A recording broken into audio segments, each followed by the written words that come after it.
Good evening, ladies and gentlemen, and welcome to this JPFestival.com Cheltenham preview evening. It's great to have so many people with us tonight. If you can keep the noise down a bit, please, folks, that would be great as we're getting underway now. So, welcome everybody. I hope you're all as excited as I am about the big festival next week. It certainly looks like it's going to be an absolute cracker. In particular, I'm looking forward to the champion hurdle. I'm sure you are too. It's probably the best champion hurdle lineup that I've ever witnessed. So let's hope that the race lives up to the build-up. And our aim is really tonight to enhance the build-up to the festival, to add to the excitement, and hopefully put you onto a few winners.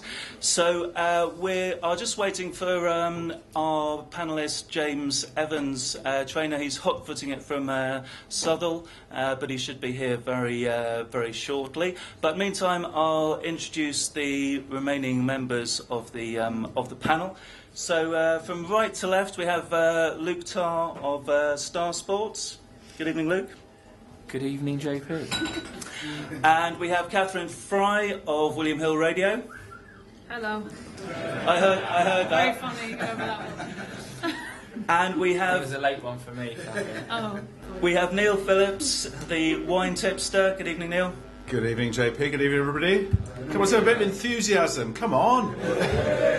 Cheltenham's starting next week. Well, not Cheltenham, the festival's starting. And we have Rory Delagi, freelance writer and broadcaster. So we're going to crack straight on. Basically, we're going to be looking at the three main races each day, and then take a look at the handicaps at the end. So starting off with the Supreme. Going to get Rory to kick us off on this one. Irving, unusually perhaps, is a reasonably strong English favourite compared with an Irish favourite for this race, the opening race of the festival. I was at Kempton when he won. Thought he was pretty impressive, but he's never won left-handed, because he's never won left-handed. Do you think that's going to be an issue, Rory? I haven't seen anything that suggests there will be an issue. You never know until you see them do that. I'm not entirely sure how his platform reads in terms of that, but he hasn't given the impression that he needs to go right-handed in his races. His trainer has a liking for certain tracks and certain races. That wouldn't hugely bother me. More of a worry would be the fact that his jumping's a little bit slipshod. Dived at the last when he had the race won at Kempton last time, and made mistakes at Ascot in his runs before that. But clearly he's got a big engine. I've heard it suggest that he's too fast for a Supreme Novice hurdle, but I've never seen that being a problem before. He was placed in listed company in Germany over 1.6 miles when he got the form book comment, not paced to challenge. So I don't think he's going to have any issues staying the trip. He showed plenty of speed at Kempton, but I think he'd stay perfectly well. He deserves to be at the head of the market. I don't think he deserves to be quite as short as far to do. I think the front two in the market take out too much of the book. Other than the front two, anything catch your eye? At bigger prices, I'm not massively keen on Wicklow Brave. He's becoming a little bit of a gamble for Willie Mullins. Whatever Willie ends up running in this race behind Couture will be interesting, because he's got such strength and depth with his novice hurdlers. He'll gallop them all at the track on Monday, and whoever impresses most in terms of speed will end up running in the Supreme as well. So whatever he sticks in the race, and whatever his second string is in any of the novice hurdles, is going to be very interesting and will be backed as a result. Champion favourite going into this race last year was a 16 to 1, 14 to 1 shot a week before. That's right, collapsed very quickly. Absolutely collapsed. He worked brilliantly on Monday. You couldn't go anywhere on the course on Monday without meeting someone who told you how well he worked and how he was going to win the Supreme. And he wasn't even going to run in the Supreme in the first place. So that will be interesting to see which one of his catches the eye on Monday. I'm not a massive fan of Wicklow Brave because he doesn't have a huge amount of experience, and his jumping's been a little bit scary so far. If he jumps safely, he's clearly got a big enough engine to go close here. But if the Irish, I thought Western Boy was interesting. If he was trained by Willie Mullins, he'd be a much shorter price than he is. He went very close to beating Couture at Punchestown when he made quite a bad mistake at the second last, but recovered well and got to the front briefly on the run-in. The fact that he's trained by Pat Fahey season go off at about 20 to 1. That's too big a price in the form that he's shown. And if I was having a bet in the race, I'd have a small each way bet with him. It's a tough contest. Catherine, the Tour, would that be the best of the Irish for you? The Irish Novices for me, I can't split them. I was at Leopardstown when the Tour won. I was impressed with the slickness of his jumping and his attitude, but to be honest with you, it was just another textbook ride by Ruby. Wicklow Brave, all of them, Valise Lido, I cannot split any of them. The Supreme for me has actually been a bit of a head scratcher. I started off the season being very keen on the Liquidator. Obviously the Liquidator disappointed greatly in the Tolworth at Kempton. Nothing's really come to light of that run, and I mean, look, he's 20 to 1. From what you know of the past of the Liquidator, that's a massive price, but it has to be a concern what happened at Kempton. It couldn't have. David Pipe voiced beforehand that he wasn't sure that Kempton would suit him, but that just wasn't the course. The horse was beat before he jumped the second hurdle. That in mind, if they've got him back, then 20 to 1 is a massive price for the horse. You just wonder, he had an unusually hard race at Cheltenham in November, which really there was no reason for him to have. You know, he'd won the race easily. I'm not sure why he was given such a vigorous ride. Really, I agree. I think you do really, don't you? I was being polite as we just started the evening. You don't need to do that. Don't hold back. So. Really, and then I was very keen on the Tallow Tank. Saw the Tallow Tank in the flesh, winning the Royal Bond at Fairy House. Very taken with what I saw.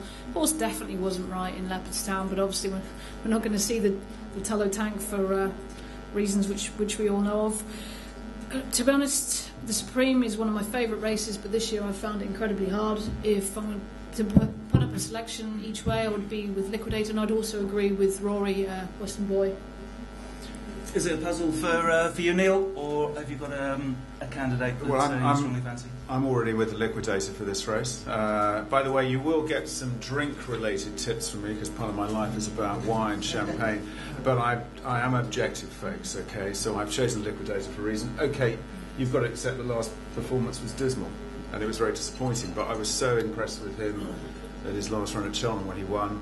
And this race as well, the other thing is you're looking at Irving at a price. The price is not attractive. You don't want to go for that. You try to, and you're looking at, say, when, I don't know when the last favourite won the Supreme, by the way. It's a little while ago, I think. So looking at that, I'm trying to find a bit of value there. And for me, the Liquidator is going to show the form he showed at Cheltenham last time. As Catherine said, 20 to 1 last weekend. You know, a few days ago I was thinking Liquidator was 16 to 1. He's gone up to 20, it seems. So he's got to be worse than each way. It's not a race I'm going to have very much money on any horse in particular. It's a hugely competitive race, and certainly Irving's not attractive. I'm going for the Liquidator. Do you like good ground? Pardon? Do you like good ground? Well, I think he can.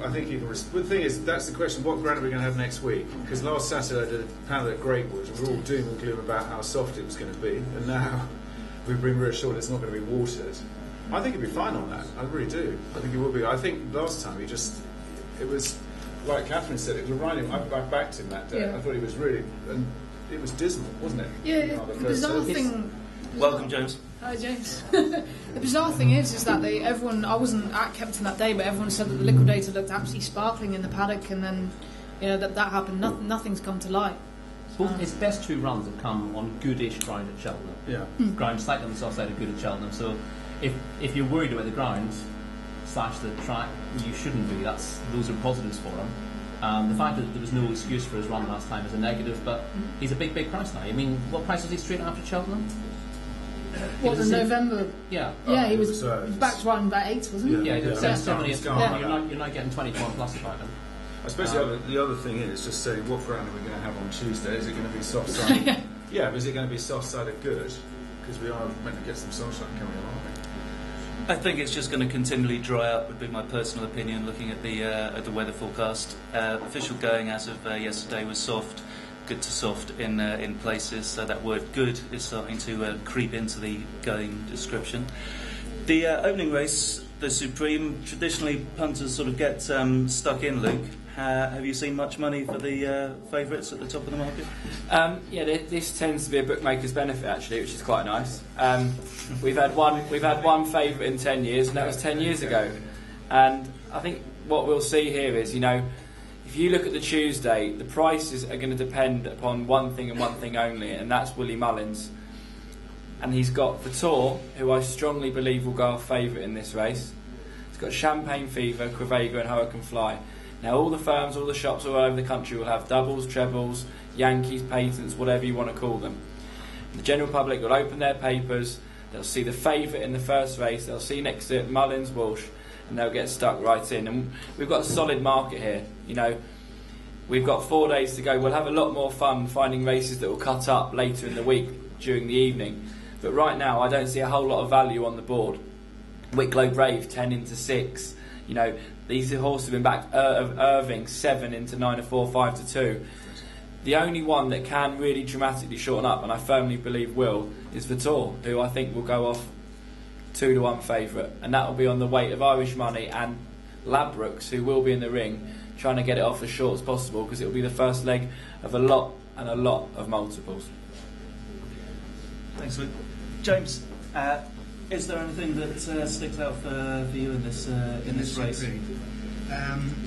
At this stage, it's so difficult, obviously, narrowing it down and talking about anything other than Irving and Vortour. Joss's Hill of Henderson's was, I mean, it's got a 148 rating. It was beat by Royal Player, which is another one of Henderson's over 2. I think Royal Player goes for the Neptune probably. Maybe they feel Joss's Hill will be better on better ground, but it just seems I keep getting that. I keep that sort of, I get mentions for that sort of thing. Okay. So that's about the only one really that I would be thinking about at the moment. Desi Hughes has got Art of Payroll in, which it could go for anything. It's 12s for the county, but that would be a dark horse. Moving on to the Arkle. In fact, we'll just take some questions, actually. Any questions for the panel? Yes. Can I ask, is Garden Victoire the each way bet as the ground dries out? At 33 years. Being as he's scoring a run at Cheltenham and second, close second. I thought that Rory, had they not said that he was going to go to the county? Yeah, I think that seems to be the value that was emanating from the Hobbs yard. We think he's still. I mean, he's interesting. He's again a horse who ran moderately last night, but had excuses because of the ground. And his run behind Ballyalton, who beat him at Cheltenham early in the season. It's a decent performance. The pair of them looked like they were horses with some sort of future. Maybe the Supreme will be tough, but I think he's got a decent handicap mark. And Philip Hobbs is always keen to run his novices and handicaps if they're well enough treated. Cool. Moving on to the Arkle, and the favourite here is Champagne Fever, so I think it's only appropriate that we go to the wine tipster to kick us off for this race. Well, given I'm going to hardly put any money on, I'm going to put a small each way bet on the liquidator. Champagne Fever's going to kick my festival off with a bang, folks. Sorry, a bit cheesy that one. But in all seriousness, I backed him last year for the Supreme. That was me saying that I really fancied him for that, and that was certainly one of my bets at the festival. I know people are slightly concerned about his jumping. He clearly likes Cheltenham, and we've got the William Mullins machine here, and so I think he's got a fantastic chance, and I think he should be the favourite, and I think he'll win too. Is he the right price, Rory? No, he's not. Not on money over fences. On his Cheltenham Festival record, you know, you wouldn't want to lay him heavily based on his form, because he came to the Supreme last year with a question mark over him, and as we said, he came into the festival at quite a big price and was a massive gamble the day before. I think bookmakers remember that kind of thing. He also made all the running, when impressive in the bumper the year before that, so he always seems to bring his A game to Cheltenham, but he's got very little experience over fences. His jumping let him down behind Defying Logic at Leopardstown over Christmas. That form's been let down since. He's got plenty to prove. He wasn't enormously impressive in a schooling session after racing at Leopardstown at the weekend either. I think they're trying to see if they can get him settled behind horses, because the stats boys will tell you that making all the running in the Arkle is virtually impossible, and a Bloke's Daughter, the last horse to do that back in 1980, wasn't it? So I don't think they want to try to make all the running, but that's his natural style of racing. He's a horse you couldn't possibly rule out, but I don't think he deserves to be favoured on what he's done over fences this year. It's a big ask for him at this stage. It's a bit of a sort of battle between the English and the Irish, this one, James. Of the English contenders, I'm quite keen on Valdez. I think he's a little bit underestimated. Which would you pick from the English? Well, Valdez is one I've got written down. I think Rory's point about how many runs they've had, obviously it's been a bad winter. A lot of the horses are probably a few runs short.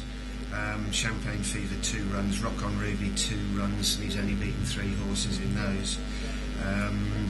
So Trifolium, he's had 4 runs at least, was 3rd in the Supreme in 2012. I mean, that's the one I like there. But of the English ones, then Valdez possibly at 8s. I think is he 8s? Yeah, I think you get better Yeah, starts. 9s, I think. Yeah. Yeah, 9s with Star Sports. Be quick. Luke, is Champagne Fever a horse that you'll want to lay, or is this going to be another Mullins horse that the Irish are going to wade in on? Personally, I think it's the most muddling horse of the entire week. Half of me says that it's won a bumper, it's won a Supreme, it's got all the ability in the world with the best jockey and the best trainer. If you look at its last run, absolutely winged everything. Defy Logic ploughed through 3 out, found a way to win. This guy ploughed through 2 out, down tools, and didn't get home. 9 of the last 10 winners have finished 1st and 2nd on all of their starts. This finished 3rd.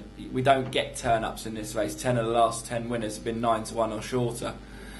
If Vitor goes in the first, it's naturally going to shorten up. And a tip in itself is the Willie Mullins press day was about 10 days ago now, and his 850,000 horses, or however many he's got, are all parading around.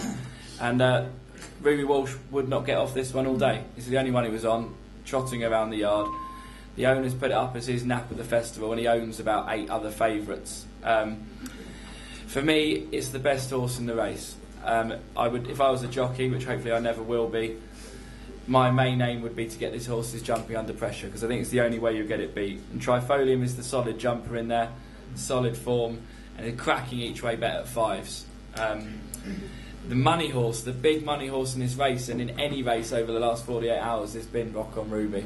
It was 8s, everyone, all the vibes were, negs, and it was 8s, it's into 9-2 now, 4 in a place, which is plenty short enough for me.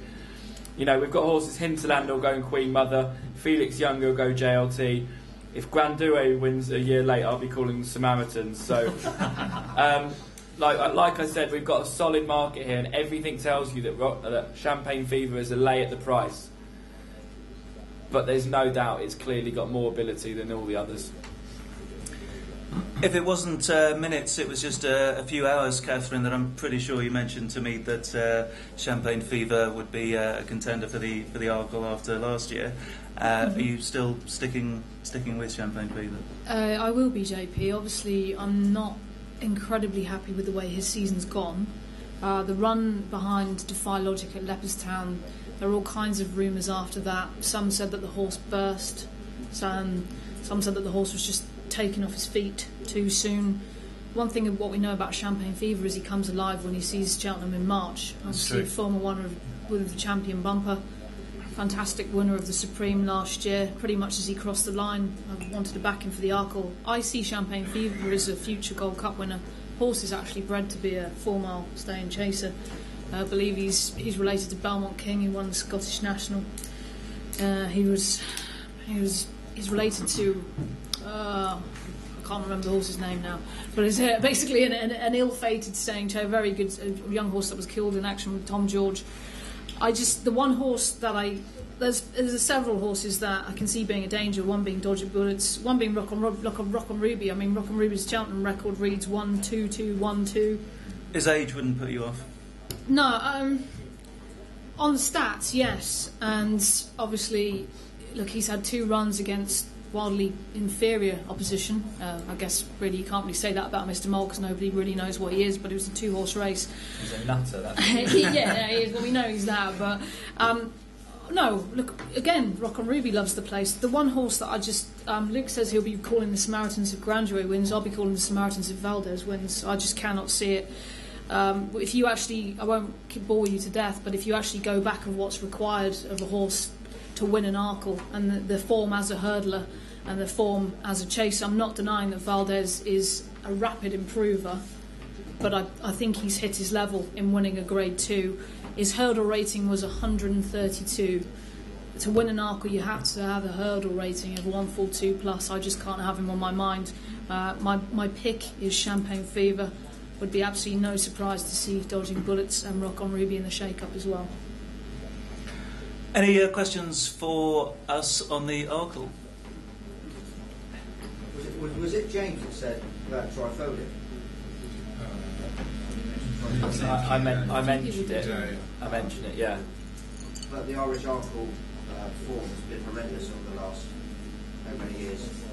I was more referring to how well it jumps, and it, you know, you could look at its record when it's come third in the Supreme at Cheltenham. I think it'll be 5-man Cheltenham, but you've looking at a horse through Champagne Fever who's made an absolute massive mistake, and that you can't make one mistake in an Arkle. It's the quickest race of the year, so Trifolium looks the most solid jumper, and if you're taking even money at its place, your money back if it's fifth, that is the most logical each way bet in the race for me.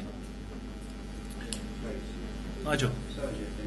Catherine, you look at Irish racing, Trifolium, do you see him as a danger, or do you disregard Trifolium? No. I didn't mention him there, obviously, because a few others had given him positive mentions. I wouldn't have him down as the winner of the race. And a lot of people, and I mean, you know, I respect Rory's opinions all day long. A lot of people cite the third in the Supreme that he'll handle Cheltenham, but that was quite possibly the crappiest Supreme we'd ever seen run at Cheltenham. No, I'm not discounting him. He's just not high on my. I would personally put Dodging Bullets and Rock on Ruby above him, but that's not to say that I don't respect these guys' opinions, obviously. Okay, moving on to the Champion Hurdle, which is probably the race that we're all looking forward to the most next week, and the big race on Tuesday. So difficult to know where to start here because there's just so many good horses in here with a cracking chance. But I think the place to start perhaps is Hurricane Fly, the defending champion. Catherine. How did I know that was coming? Look, those of you who were here last year and those of you who know me know that this is my absolutely favourite horse in the whole world. But what I'm about to say isn't because I absolutely love him, it's because I truly believe it on the form. Because, well, but they said he couldn't do it as a 9-year-old, and he did. People made a lot about his first run back this season, saying, oh, you know, only scrambled home by 2 inferior stablemates. Go back, watch the race again. The horse is as fat as a pig. And one thing about Hurricane Fly, when he was sick in the season that he lost his Champion Hurdle crown, he didn't run with his usual zest. He didn't stick his neck out. There wasn't, I mean, bless him, he was trying his heart out in that Champion Hurdle, but there wasn't that electric thing that gives Hurricane his running style. From what he's done, the Ryanair Hurdle in Leopardstown at Christmas, you know, I was worried for him, but you know, he took on Arkle and took on Jez King, he beat them. I firmly believe what he did in the Irish Champion Hurdle last time still shows you what's there. So Arkle's upsides him, and Arkle's travelling like the winner. Hurricane puts down at the last, which was very, very. That's not like him at all. Lands flat-footed. Arkle jumps the hurdle perfectly. Hurricane's still got, you know, he's upsides a horse that is 5 years his junior, and Arkle is a fantastic horse. I'm a big fan. Hurricane goes away from him still, and Ruby Watts has got enough momentum left in the saddle to stand up and salute the crowd. Ruby wouldn't do, you know, he's no Christophe Soumillon. He wouldn't do that if there wasn't a horse left underneath him. Horse is still rated, I believe, 1 pound inferior of Vistabrac at his peak. It is hard. You've got the new one, obviously, who absolutely loves Cheltenham, has that devastating turn of foot up the hill. Arkle, I believe, is a champion hurdler in waiting. I just don't think it's going to happen this season. I think we're talking next season, but he is a future champion hurdler. My Tens Are Yours, look, even without the injury, I can't have him at Cheltenham. Ran a cracker in the Supreme, of course he did, come second to Champagne Fever. But he got unbalanced on one or two of the undulations. I've never seen anything from that horse that tells me that he wants to fight. He didn't really have to fight at Kempton when the new one made the mistake. I didn't think he was going to go past him, but he did. But it was easy enough. I think when he gets in a scrap with this lot, he's going to be the first one waving the white flag. Jeski, I just don't understand I don't understand why the kind of thought train really behind Jeski. I just can't have him, especially really on what we saw of him last time. It's very boring, it's very unoriginal. Nobody's going to be very surprised. It's Hurricane Fly for me. Very good case there for the established order. Rory, are the improvers like the new one and Arkle, are they improving fast enough to topple the champion? It's a very good question. What I will deal with first is My Tender Years, given Catherine has given her opinion. I have similar misgivings about him, in that he's never looked like the kind of horse who relishes a battle. He never really engages in a battle. He's the best looking horse in the race. He's going to be the pick of the paddock. If you've never seen him before, you would definitely pick My Tender Years out. The one thing I would say that's different from what Catherine says is she says he's the first who'll be waving the white flag. I would go the other way. I think he'll be the last horse in the champion hurdle off the bridle. And therefore, if you're looking at a way of making money in the race, it's very hard to pick between the first four in the market. It's a 4-horse race. I agree with Catherine. I think Jetski's he's just about on the coattails of the front four. I don't think he's good enough to win a champion. I think those in behind definitely aren't good enough. The front four are very hard to pick between. Hurricane Fly sets the standard, but there are horses who are improving all the time, who are catching up with him. I've always been a big fan of Arkle, but as I said, in this race, My Tender Years is the horse who's going to cruise through the race better than anything else. He will trade odds on in running. He may not find much for pressure after the last, I don't know. But rather than laying My Tender Years for the race, I would be backing My Tender Years now. I think he could potentially go off favourite for the race, and I think he will trade very, very short in running with one hurdle to jump. Coming down the hill at the second last, he will be absolutely swinging away. I think one or two will find more off the bridle, including Hurricane Fly, obviously. But as we saw in last year's champion hurdle, Hurricane Fly can come off the bridle early in his races. He did last year. He finds for pressure. My Tender Years maybe doesn't, but he is the horse who will make the race for you if you look at the trade. I mean, I just want to, while we're talking about My Tender Years, I really fancy My Tender Years for this race. I think he's different this year. I think last year, I think he's travelling better in his races. And I know we talk about Cheltenham, but I think he's like you say, he's a brilliant looking horse. I think he's a fantastic traveller. And also with the ground the way it's going, I think he's got a tremendous chance. And I've been backing him all season. I fancied him to beat the new one. I'm not totally convinced about the new one in terms of jumping. And when the pressure gets on, will the new one actually then go and fluff his lines at the last? I don't expect My Tender Years to do that. And I feel his maturity versus last year, and the fact he's more settled and travels so well, I think he's a really, really impressive horse. I know we're saying, okay, I know you're saying, Catherine, about Cheltenham, but I think he's just matured. He's a year older, and that's really showing the way he's performing. And I fancy him very, very strongly.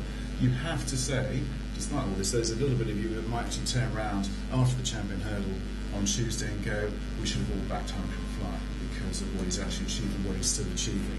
But there's an element of actually saying, I want to try and oppose Hurricane Fly, so I'm going for My Tender Years most definitely in this race. I really do fancy it. Is there a who will start favourite market for the champion hurdle? I think that could be very interesting. I'm sure you could start one, Rory. Sanders have one, the Beats one on My Tender Years. I think that's decent interesting. Bet. I really think it's a decent bet. I think we've got the wrong horses at the front of the market. I can see any of the front four winning it, but there's no way the new one starts favourite. The new one, for me, potentially is the biggest drifter of the first day. I think he could start fourth favourite for the champion. He could still win it, but the balance of his form and the fact that he's been absent since the Christmas hurdle, etc., means he's almost the weakest link of the front four in the market, and he will drift. I think My Tender Years is the horse that's best backed on the day, and I wouldn't be at all surprised to see him start favourite. James, picking up on Rory's comment that it's a 4-horse race, Would you agree with that statement? If yes, which of the 4? If no, which outside of the 4 would you fancy?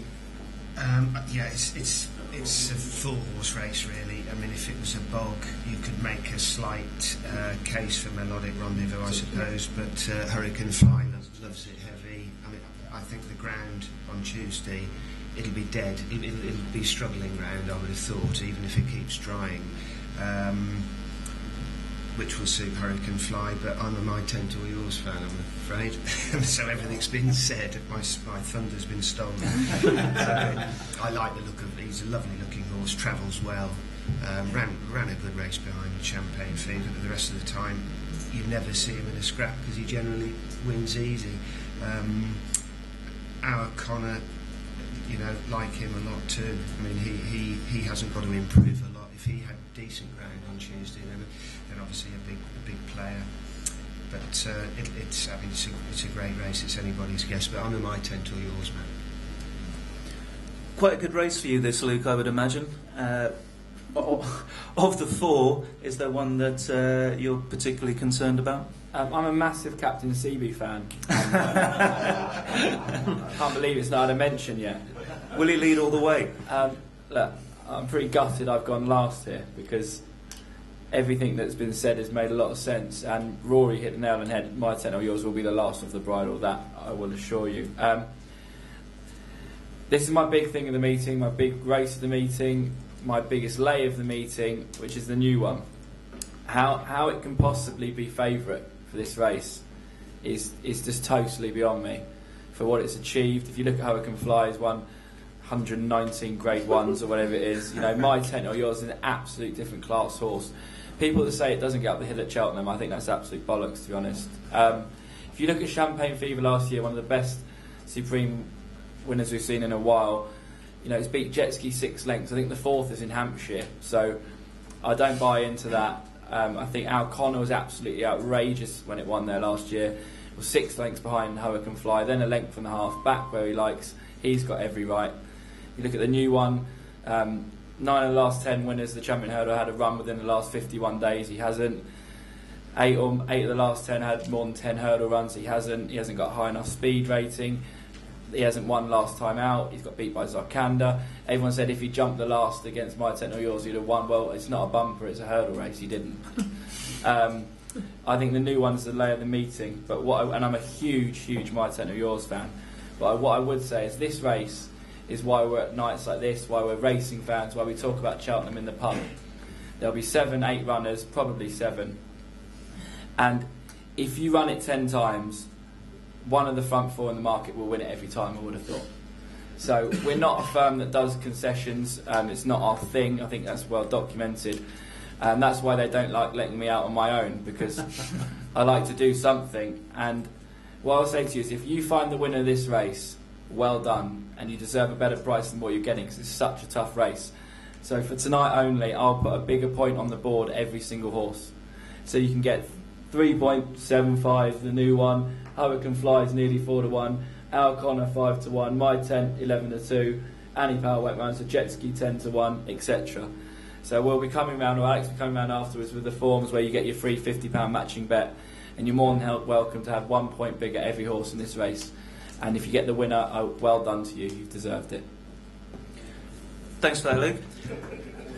Before we move on to the Wednesday races, any questions on the Champion Hurdle or the other 2 races that we've covered? Stuart? Can I just ask, Hurricane Fly is a 10-year-old, is that right? Yep. And has a 10-year-old ever won the Champion Hurdle? Couple of good ones. Sea Pigeon, Hatton's Grace. Sicken. Yeah, Hatton's Grace. Hatton's Grace. Yeah. Going back a bit. Interestingly, both 10-year-olds who won this race before won it again as 11-year-olds. Yeah. So he might not be finished yet. So do the double. Oh. Will? Would you say that the pace is the biggest factor in Hurricane Fly? I've seen suggested that a strong all-round gallop doesn't quite suit him because of his turn foot. So if they don't go, because Captain Seaby was entered, so do you think that strong pace would make his chance better, essentially? No, I think when you were looking at the race, when it was looking like it could be like a 6-runner race, It's going to be a tactical affair. So small runner, tactical affair. Who does that play his hands into? Hurricane Fly more than anyone by a long shot. Putting Captain CB in there to bowl along in front, that's a real help for my technical yours. Why they didn't leave one in there in the first place, I've got no idea. But I think it's a massive negative for Hurricane Fly. Nigel? Sorry, Jay. It's all right, no, go for it. Now Captain Seavy's in, does that not make Jeski a decent each way bet? Just to be a bit of pace in the race. And him coming off a decent pace, which is not adding Ireland so far. Would be staying on the hill past. He'd need to be any good, wouldn't he? Yeah. Yeah, I think that's the problem. I Next just don't think question. he's good enough, personally. Can I just say that last year he didn't have a decent prep into the Supreme and was not far behind. He got a shit ride. Well, he has. But this year, well, he had a layoff from, was it Christmas? Yeah. Up to March. Whereas this year he's had a decent prep into the race. Yeah, He's also got Barry Geraghty riding instead of AP in form. It was it Robbie Power in the Robbie Power spring, last year. yeah. It didn't give him a great ride, Desperate but ride. he only would have finished a slightly closer third in the Supreme. And his prep was fine last year. They didn't have an issue with him. It's just that most people said he would have been better with a prep race rather than he had an issue.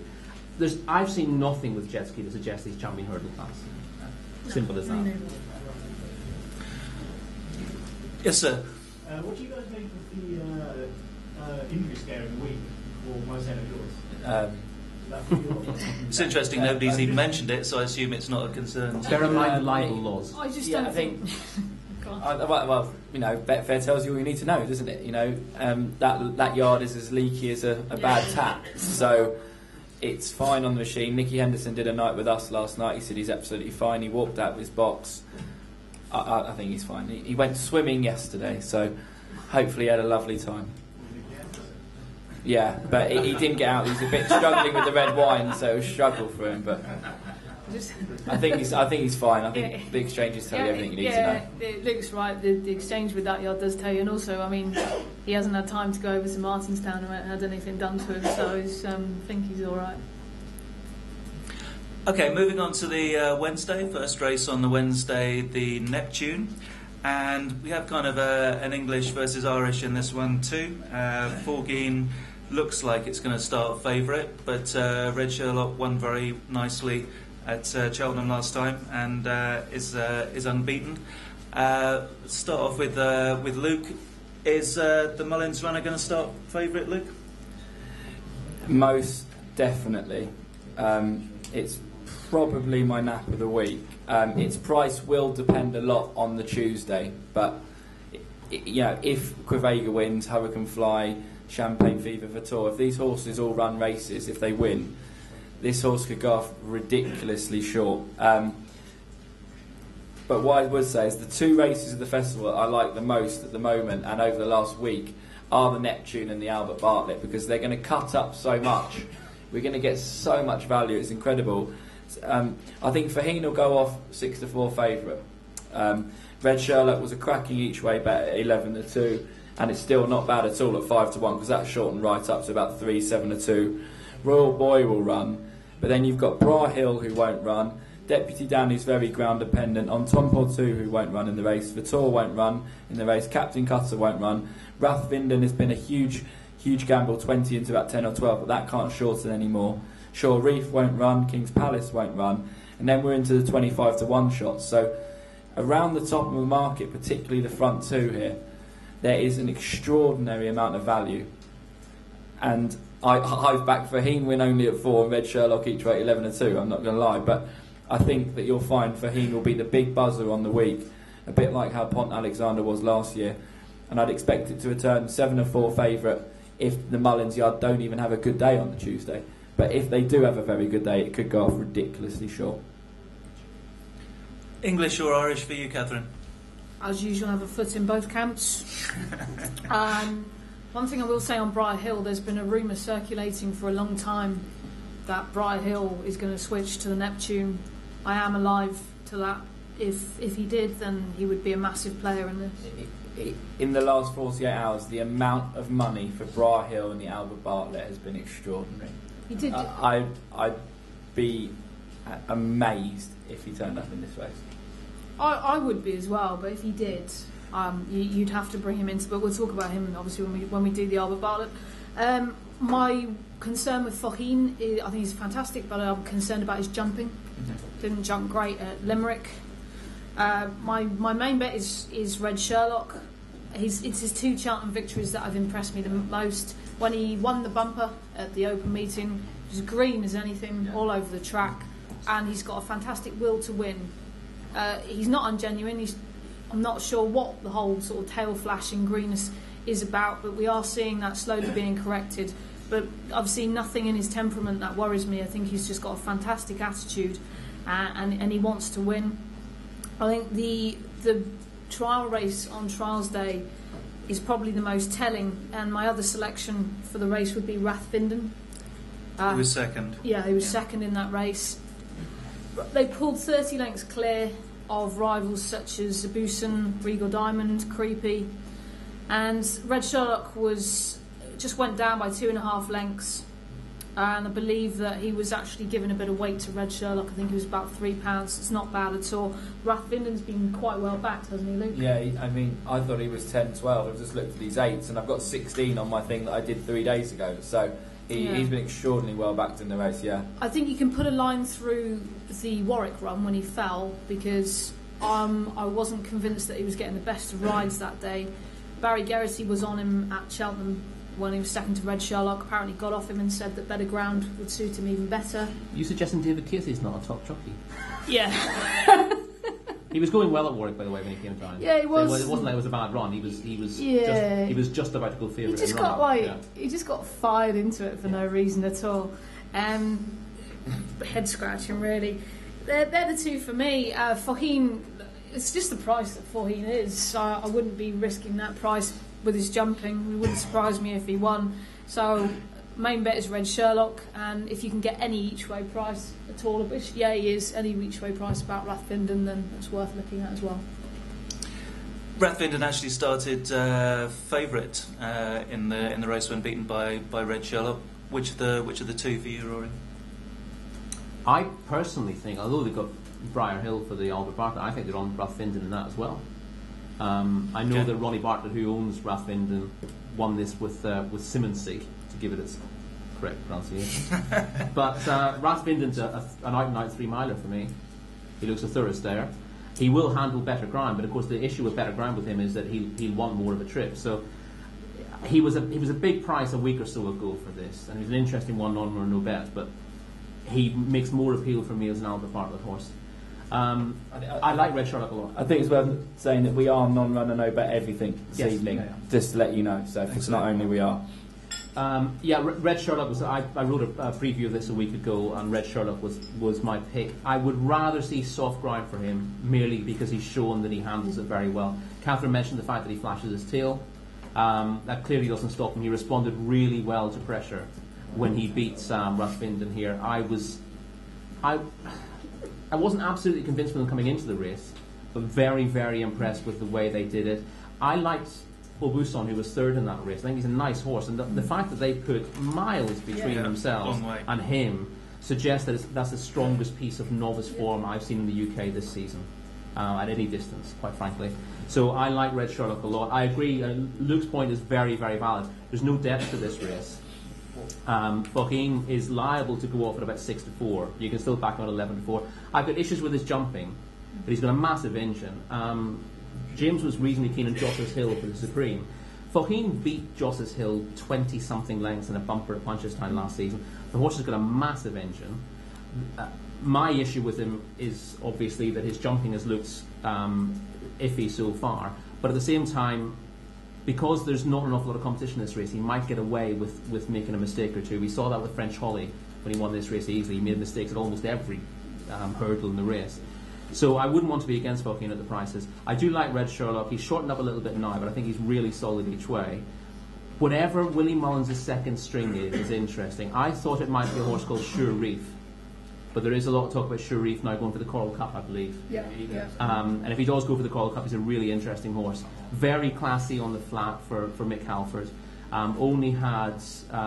He had an injury problem before he made his hurdles debut. He was impressive in a very odd race at Leopardstown in January, where he looked like finishing last for a long way and then came past the entire field before the final hurdle. He will improve more than a stone for that run, and he's an interesting runner wherever he went. I've actually backed him for this race at a big price, but I suspect he goes for the handicap, and I also suspect he's very, very well treated when he goes for that. He's come out of the Coral Cup. He's come out of the Coral Cup, has he? Was he left in then? He came out of the 6-day deck today. Okay, well, I'll tell you what, if he runs in this, whatever Willie Mullins' second string in this race is, goes off third favourite at around 5 or 6 to 1. And it's a case of working out which it's going to be. He was the horse that I thought could be a springer in the market. He was nibbled at in the betting. He then drifted out on Betfair to about 80 to 1. And he's back into 25s now. So he's one to keep an eye on. In fact, just look at what Willie's entries are, and whenever you see the decks, rush out to get the best price you can about his second string. Willie Mullins for you, James, or perhaps one of the English runners? Well, obviously we've talked about Foxine, and the only one we've missed there is Royal Boy. So obviously I'd mentioned Joss's Hill for the Supreme. So if that ran well in the Supreme, it obviously strengthens Royal Boy's chance a little bit. But I think we've covered all the rest really. It looks like those Foheen and Red Sherlock, until we know what else is running. But if Joss's Hill ran well, Royal Boy might come into the equation then. Neil? I think we said, I'm a Red Sherlock fan. He's been very impressive at Cheltenham. I think the one horse that I'm concerned now because of the ground, I think a week ago I was really keen on Deputy Dan, because taking the 16s and looking for a bit of value, I watched him win. I backed him at Chepstow. I backed him again last time as well. And certainly with the ground, I think he's got an each way chance if we get some soft ground. I mean, we get a bit of soft in there. At the rate we're going, we're probably not going to get that. If we'd been here a few days ago, I would have been really banging on about Deputy Dan. But now I think we're saying for the dead ground, and he's probably just going to get run out with it, which is a real shame. He'll not. If it's good ground, he won't run. He'll run on the Albert Parker. That's what Oliver Sherwood's always said. Soft ground this race, good ground Albert Parker. So that's why he's gone weak for this. Yeah. But I think he's a good horse. I think he's underrated, in actual fact. I think his last performance has been underrated, really, for me. But in terms of a win, in terms of where I'm going to go, the main bet in this race is going to be Red Sherlock. He was great last time. Red Sherlock for me too, but just to throw in a quick word for Ballyalton, which hasn't been mentioned. Good form earlier in the season, disappointed last time, but I think he'll improve with the better going that we look sure to have on Wednesday. Okay, so moving on to the RS. Sorry, JP, can I just throw one horse that hasn't been mentioned in there, just as one to bear in mind, because it only has 2 entries for the festival. It's David Pipe's Anton Pourtout, who cost an absolute fortune. Was a wee bit disappointing first time out, but he ran at 2 miles in Haydock, and that was too sharp for him. He won very easily at Arkle last time. It's hard for him to weigh up, but the runner-up was a decent horse, and he absolutely slammed him. He's one of those who's very, very hard to weigh up at the moment. He's got an entry in the Coral Cup. He's got an entry in this. I'm not sure which one he'll go for, but he is one of the very few in that race who's potentially better than we've seen. Moving on to the RSA Chase on the Wednesday. Favourite here looks like Ballycasey, but there was a bit of a drift on Betfair and with the bookmakers yesterday, I think it was, or the day before, and he did actually fall in a schooling session at Leopardstown on Sunday. Would that concern you at all, Catherine? Yeah, it does concern me slightly, but then Rule Supreme, I believe, fell in his schooling session at Leopardstown before going on to win this race. To be honest, Ballycasey I think he's a bit of a talker. I don't think he's probably got enough experience for the rough and tumble of this race. He is quite lightly raced. I saw him at Leopardstown and was quite surprised. I didn't think that I would be as impressed as I was. But still not enough to have him on my mind. To me, the Irish horse of note here is Morning Assembly. Fahe's horse. When this horse won his Grade 1 in Punchestown last year, I immediately thought of him as a world hurdle type. He was sent chasing, jumped pretty well in the main when Ruby rode him at Punchestown, stayed on very strongly. I know he was beaten by Carlingford Lock at Christmas at Leopardstown, but that doesn't concern me too much. The one thing that does concern me is that he hasn't had a recent run, and normally every horse going into the RSA needs to have a run within a certain number of days. I'm sure Rory will tell me what it is. Apparently, the last horse to have won the RSA without a run in the calendar year is 1962. That's it, yeah, something. Wow. So yeah, obviously that is a concern. 10 of the last 10 winners have run between the last 24 and 53 days. Yeah, so obviously big concern, but I backed him before he was put up by Tom Siegel anyway, so I was quite happy about that. Other horses to note, O'Phelan's Boy. I know Rory's quite keen on O'Phelan's Boy as well. I was very impressed with his jumping at Ascot. He jumped very straight, very dead, very accurate, which is what you need in an RSA. He's pretty tough.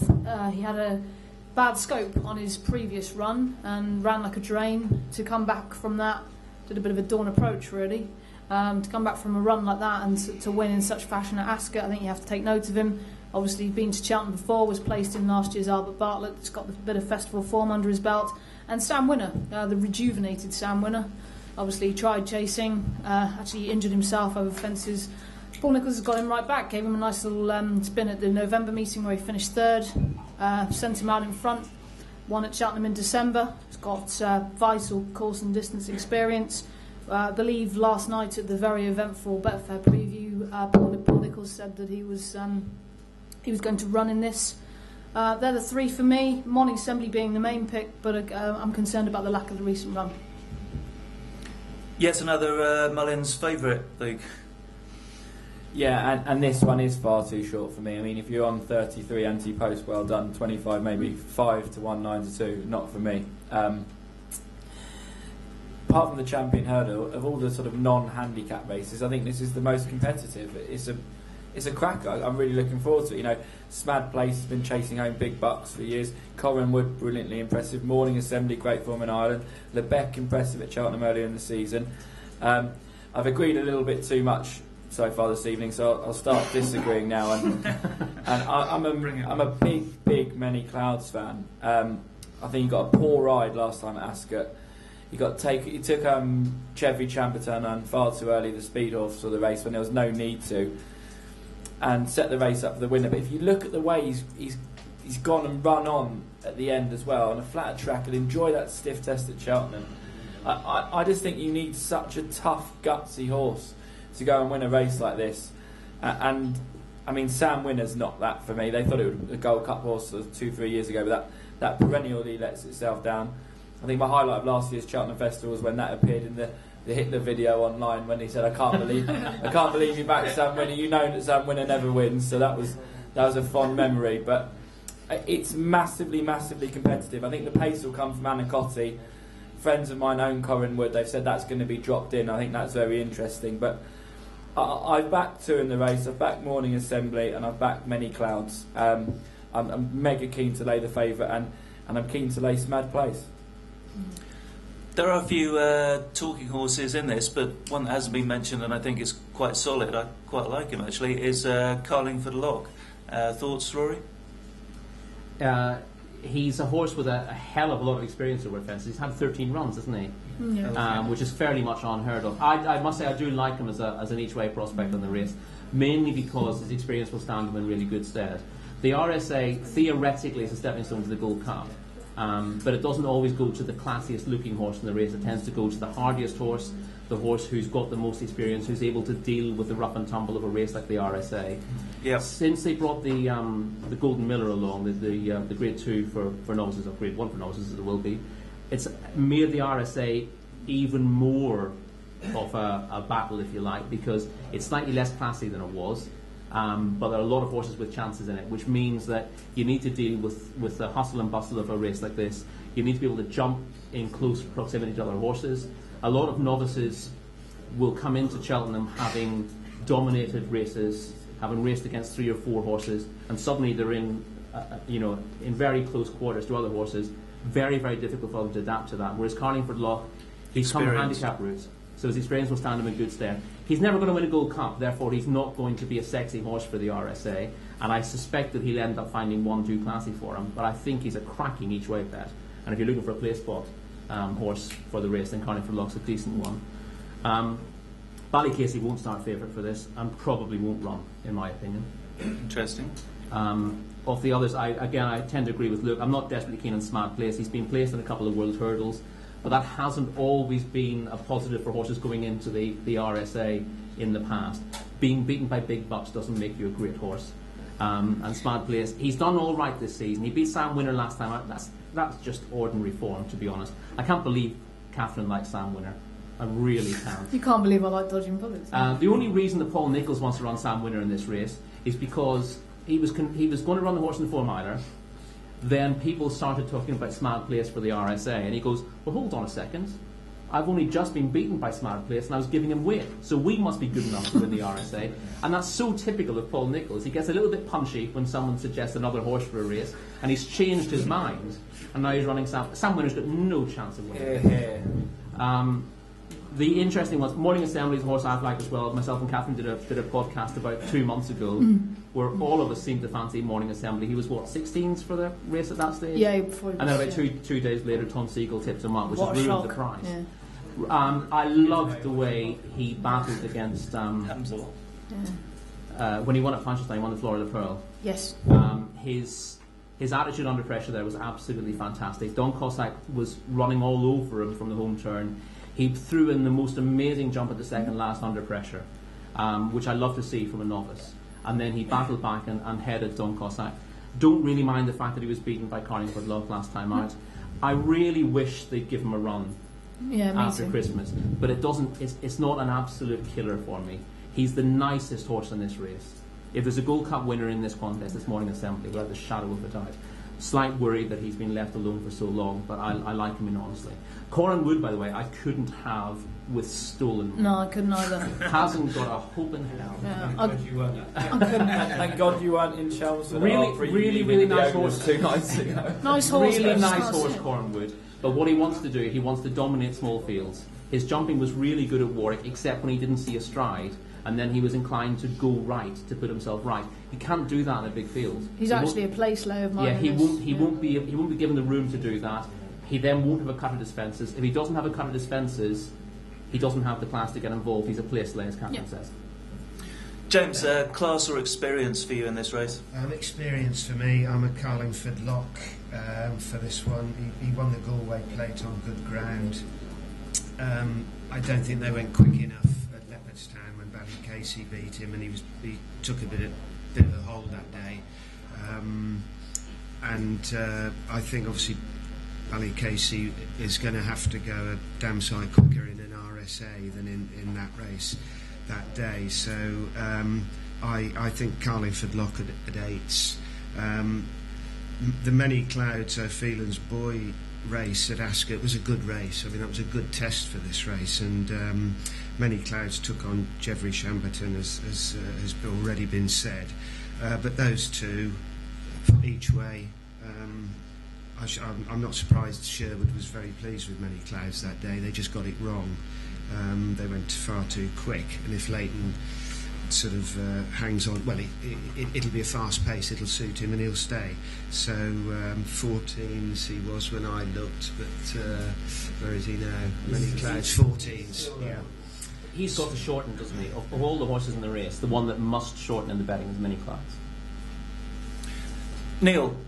I just want to ask just to talk about Paul Nicholls briefly, because did I read a stat the other day in terms of jumpers? The last time he had a jumps winner around jump. It's quite some time ago. Chase winner.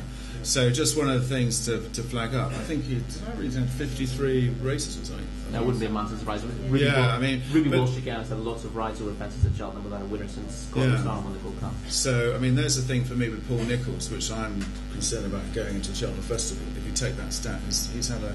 I mean, he must have been extremely disappointed with Trials Day, everything that happened then. He was on the morning line that day. It was a big day for him, and he must have been. I'm sure he had a few glasses of wine that night to get over it, really. But I suppose it was really good wine. But just coming back, I think this race is really difficult. I think this is one of the races where I'm trying to say I also a fan of Many Clouds as well. I'm also going to have a little bit of each way on Anacotic, because I thought that his performance at Kempton over Christmas I thought that was a fantastic jumping performance. I really enjoyed that. You look like you want to disagree with it, actually, by the way. No, I would make an entirely different point that comes from that race. Okay. Yeah. But and for me, also, he ran well at Cheltenham last time. I also am a big fan of his chain of Martin Keeley, because I think when you look at the Cheltenham week, you've got to look at the big names like Nicky Henderson, and how many races are the rising train's going to win? Not many, are they? Let's be realistic about it. And with the whole Willie Mullins machine as well. But I think for some each way, he's been at 20s, now down to 16s. But I think he's going to jump well around Cheltenham, and he will lead the way. And I think this race is really open for me. I think it's a very difficult race actually to look at. It's about 7-1 the field, isn't it, on the Betfair? Yeah, it was earlier. Yeah. Okay, we'll take questions after the Queen Mother, but we're running a little bit behind. So moving on to the big race of Wednesday. Obviously, a lot of people devastated that Sprinter Sacre not running. Real shame for Connections and the sport. But we've got a improving horse inside a Grugy. Done nothing wrong this season. Could argue it's been a revelation. Rory, your thoughts on Side of Grugy? I'll speed things up a little bit here by saying I've got very, very little interest in the Champion Chase. It's a dreadful contest. If it was right-handed, Side of Grugy would win by 15 lengths. The downside is he just hasn't looked quite the same force at Cheltenham. He was disappointed behind he ran respectably, but he was disappointing that he couldn't beat Kid Cassidy in the Schlur Chase earlier in the season. That's a little bit off-putting if you're backing him at a short price. But it's such a horrible, horrible race without Sprinter Sacre. It's going to be interesting in terms of, anything could win it. If Side of Grugy doesn't fire. But it's a race that I find very, very difficult to get excited about, so I will cut out very quickly and let everyone else discuss it. Thanks, Rory. I mean, there's just like a lot of negatives about all of them. Luke? You can get me out of the way quickly as well, because I've got no interest either. All I will say to you is 5-1 Captain Conan will go off much, much shorter, and non-runner no bet beneficent is colossal. Possibility of being switched? It doesn't seem like. I don't think he'll run in the race. The owners have always said to me, if Sprinter Sacre doesn't run in the race, it'll run in this, and it doesn't look like it's going to. But if it ran in this, it can't go off anywhere near 6. It'll be half that. And all the money over the last 48 hours has been for Conan. He'll probably go off about 7 or 2 4s. But if someone said to me at the start of the year, Side of Grugy would be 2-1 favourite for the Queen Mother, it just if it wins, fine, but it's far too short. Catherine? Can't have Side of Grugy at all for reasons Roy's highlighted there. I think his class basically gets him up the hill at Cheltenham when you've got his jockey Jamie Moore has reportedly said to a few people that the horse, I won't use the exact words he used, but the horse hates Cheltenham. I think the horse hates Cheltenham as well. It is an absolute terrible race, really. But I'm interested in Captain Conan. I think the run in the Jewson last year, or the old Jewson JLT now, the 2 mile 5 was beyond him. If you track him back to the 2 mile point, he's travelling over everything. And did a podcast last night with Henry de Bromhead, and he tells us that the old boy size in Europe is absolutely bouncing out of his skin. You can put a line through the Leopardstown run. The ground was too much. He almost slid into his fences. You wish he hadn't have run him there. Take that out. And you're talking about an Arkle winner, a former Queen Mother Champion Chase winner who's been second in the race twice. I think the old boy at 14-1 each way. Yeah, it's a big price. 16s. 16s, even bigger price. Neil, selection from yourself? Side of Grugy. I think I know what you're going to say about his jumping, but it's a dreadful race. And you look at the last couple of races he's won. I think he's jumped great. He's travelled brilliantly. He looked so impressive last time. I've been saying, but you won't come to the hill. But look at the rest of the runners. And I also feel if he wasn't trained by Gary Moore, but was trained by somebody else, people would be raving about him more. I still don't. Yeah, you might have a point. I still don't think Gary Moore gets the credit he deserves as a trainer. And I think he remains a bit unfashionable. And on that basis, I think, given the lack of class in terms of the opposition, he can still run below par and still win this race. What I will also do in this race, though, because I think in terms of a bit of each way, if he does run is wishful thinking, because I think there's a horse that's actually got back into love with racing. He did well at Cheltenham last time, and I'm just going to have a little nibble at that price, which is about 25, isn't it? So I'm going to do that as well. But I think it's pretty short and sweet for me. Side of Grugy, and I will put some money on. The price is too short, admittedly, but he's still got enough class to win this race. In terms of form, his price should be shorter. If you ignore the track and you price them up on the form show in this season, he's an 11 to 8 show, but not at Cheltenham. But in fairness, you're getting close to 3 to 1. Close, you will do, I think, on the day, and that's fair enough. Yeah, good. Is there anything for you, James, here where it's pretty much all positive? It is hard to find one, isn't it, without a question mark? If it were a handicap, Sadi Grugy would be giving weight all round. So I think I've got to go with Sadi Grugy, really. He's done nothing wrong this year. The first run was a bit of a misfire at Cheltenham, but maybe it was Cheltenham that, they could have just been getting a run into him there. He's done nothing wrong since, so I think Sadi Grugy's a worthy favourite. Excellent. Okay, we're just going to break, but before we do, the wine tipster, Neil to my left, is going to give us a short talk about the champagne that you're about to enjoy, and spin and mix in a little bit of a chat about the festival as well. But perhaps just while he's getting set up with the mic, we've just got time for one question. Any questions on the Wednesday races, Stuart? First of all, Bailey Green was second in the Arkle last year. Simon C. So that's got a chance. If the ground's good, better. But beside the point, can I just refer back to the RSA, the Sure. morning assembly? Has it run this year? Yeah, we touched on that anyway. Yeah, Why doesn't it? that was just the plan. Yeah, The plan from Pat Fahey was always to bring him in fresh. So it hasn't been injured, right? No, not at all. No. No.